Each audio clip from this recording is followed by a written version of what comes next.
আসসালামু আলাইকুম। আশা করি সবাই ভালো আছেন, সুস্থ আছেন। বাস্তব জীবনের এক্সপিরিয়েন্স অভিজ্ঞতা থেকে আজকে আপনাদেরকে কিছু শেয়ার করতে চাইতেছি। একটু মনোযোগ সহকারে শুনেন। হ্যাঁ, মিষ্টি মধুর কথা অনেক ক্ষেত্রে মানুষ দুনিয়াতে বাঁচার জন্য, চলার জন্য মূলধন হিসেবে কাজে লাগায়। মিষ্টি মধুর কথার বাইরে অনেকে আবার দাড়ি টুপি পাঞ্জাবিকেও দুনিয়াতে বাঁচার জন্য, চলার জন্য মূলধন হিসেবে কাজে লাগায়। এর থেকে নেককার, এর থেকে খারাপ লাগার ঘটনা আর কি হইতে পারে বলেন? অথচ এই দাড়ি টুপি পাঞ্জাবি দেখলে বিশ্বাস যদি করেন, ওই আল্লাহর সাক্ষী তাদের প্রতি রেসপেক্ট, সম্মান অন্য লেভেলের হয়ে যায়। এটা ভাষায় বুঝাইবার মতো না।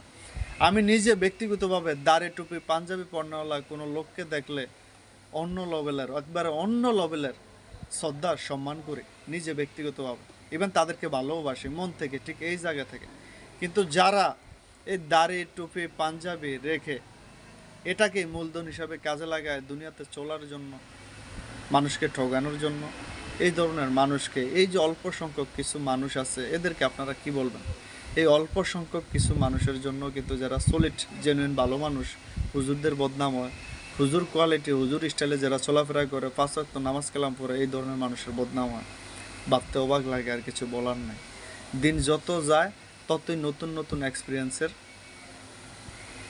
শিকার হই, নতুন নতুন এক্সপিরিয়েন্স সামনে আসে। ওটাই আপনাদেরকে শেয়ার করলাম আর কি।